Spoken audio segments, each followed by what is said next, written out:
de la desigualdad. Puede pasar en Argentina lo que pasa en Chile, lo que está pasando en Chile, pero nadie lo está viendo venir. Bueno, estamos con Darío Jutzik. Muchísimas gracias, Darío, por estar aquí. Gracias por Darío es doctor en Economía, economista, doctor en Economía por la Universidad Autónoma de Barcelona, director del área de formación ejecutiva en políticas públicas de la Escuela de Gobierno de la Universidad de Itela.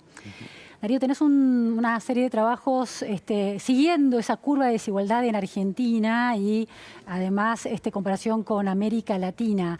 ¿Cuál es la mejor medida de la desigualdad de un país y cómo se compara Argentina con Chile, por ejemplo? Bueno, la situación chilena es bastante distinta a la argentina. La chilena tiene una duplicidad que tiene matices que dan para la batalla en Twitter. ¿Por qué digo esto? Porque tenés algunos que te muestran la curva de crecimiento del PBI per cápita chileno, que es muy impresionante durante los últimos 25 años de manera continua, y tenés los que te muestran que la desigualdad, cayó un poco, pero sigue siendo muy alta. ¿Cómo miden la desigualdad?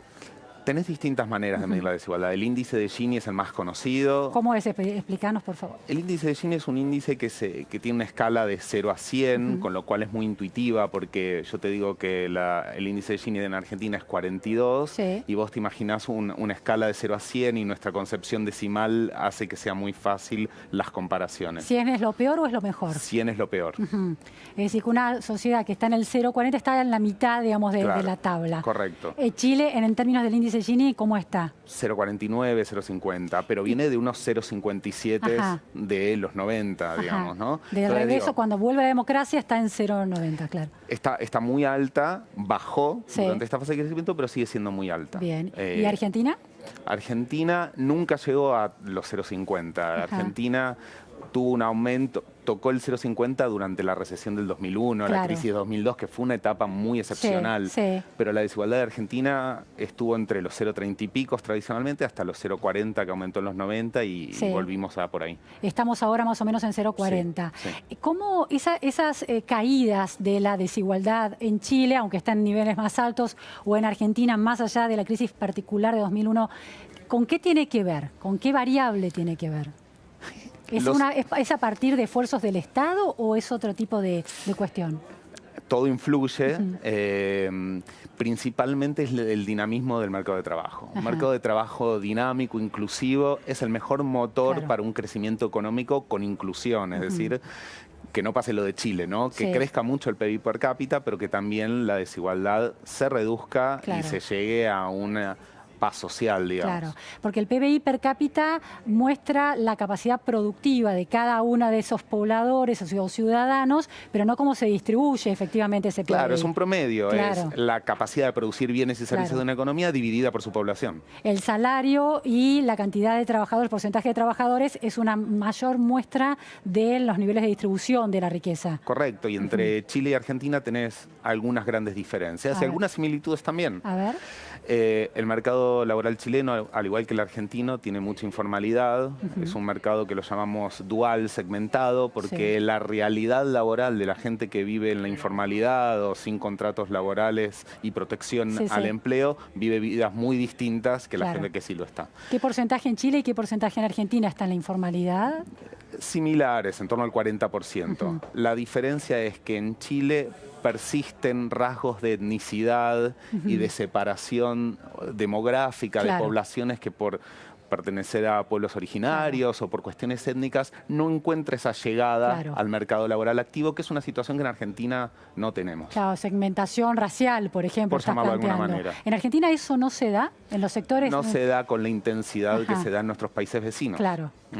¿Qué otro tipo de medición de la desigualdad hay? Porque decías que había distintos tipos de indicadores. Bueno, por ejemplo, podés ver qué porcentaje del PBI o de la capacidad de producción total acumula el 5 o el 2 o el 1% más rico de la sociedad. Por ejemplo, en Chile leí hace poco que el 5% más pobre de Chile tiene el ingreso similar al 5% más pobre de Mongolia, mientras que el 2% más rico de Chile tiene un ingreso similar al 2% más rico de Alemania. Ah, claro.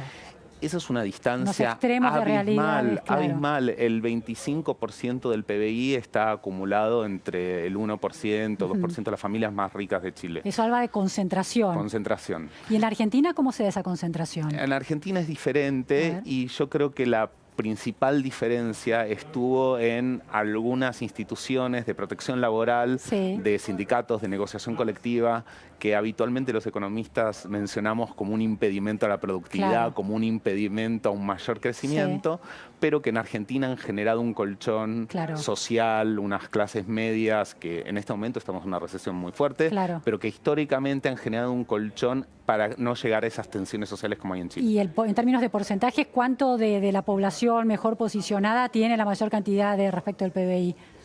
En Argentina, decís, depende de la medición, pero sin duda es menor que en Chile. O sea, es una concentración menor que en Chile.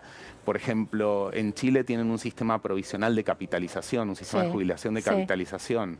La gente aporta durante su vida laboral y con ese dinero se hacen inversiones. Claro, como estuvieron aquí las AFJP. Pero ese es el sistema oficial del Estado. Claro. En cambio, nosotros tenemos un sistema provisional de reparto donde los activos pagan las jubilaciones y además tenemos pensiones no contributivas, gente que no ha contribuido y recibido. Déjame decir que eso es una carga fiscal muy importante. Y para la Argentina que se viene, si querés lo hablamos, es una carga importante, pero nos mantienen lejos de la situación chilena. Fíjate que estamos en una recesión muy intensa hace 2 o 3 años y no llegamos a eso. ¿Cómo se conjuga? Porque es interesante cómo se conjuga, uno ve en Chile, esta desigualdad y el índice de Gini preocupante, pero al mismo tiempo una capacidad de reducir la pobreza del 40% en 1990 al 10% actualmente. Y Argentina una pobreza estructural del 25% con picos como el que se está dando ahora. ¿Cómo se conjuga esta desigualdad más atenuada en Argentina, pero con estos niveles de pobreza?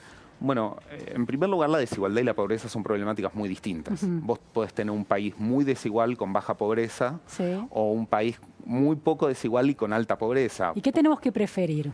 Qué buena pregunta, qué linda pregunta. Claro, ¿no? No hay manera de que no me insulten en Twitter después de esto. Por ejemplo, Brasil es una economía con baja pobreza y mucha desigualdad.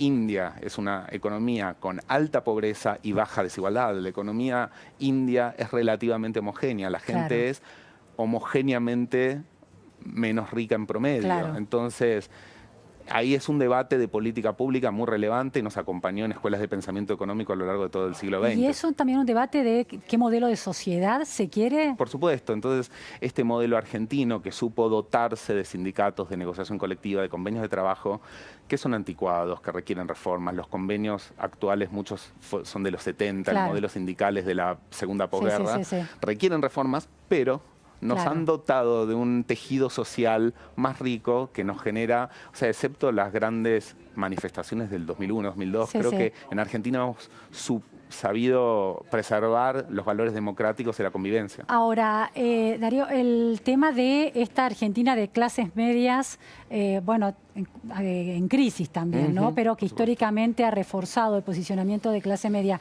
hace que el desafío de la desigualdad y de la pobreza tenga que ser tratado de una manera muy diferente cuando en un país la pobreza también es muy extrema y la desigualdad es muy extrema. Es que hay que priorizar uno de los dos caminos. De nuevo, en el mercado de trabajo dinámico, robusto, con acceso, con posibilidades, accedes a los dos problemas al mismo tiempo. Pero hay otras políticas que a veces atacan un problema o el otro. Déjame darte un ejemplo. A ver. En los 90 la desigualdad en Argentina aumentó mucho porque aumentó mucho la prima educacional. ¿Qué quiere decir eso? En los 90 hubo un shock tecnológico importante en Argentina. Imagínate que se incorporó al lugar de trabajo la computadora, internet, un shock tecnológico muy fuerte. Los trabajadores y trabajadoras que se subieron a la ola de ese cambio tecnológico vieron incrementar sus ingresos reales, mientras que los que no los vieron planchados. Ese shock tecnológico generó una dispersión salarial muy importante que aumentó la desigualdad. Aquel que tiene más conocimiento ganaba más, eso es, ¿no? Entonces, vía educación, vía formación profesional, hay maneras de atacar esa desigualdad. ¿Estás atacando la pobreza necesariamente? Claro, no, quizás no. Entonces, crecimiento económico robusto con incorporación de la gente que está fuera del mercado de trabajo, que se encuentra en el mercado informal, es la mejor manera de atacar pobreza y desigualdad al mismo tiempo. Claro, bueno, porque ahora tenemos alta pobreza y una desigualdad creciente, ¿no?, en Argentina. Ha crecido en los últimos tiempos. Muchísimas gracias, Darío, por estas precisiones. Vamos ahora a escuchar las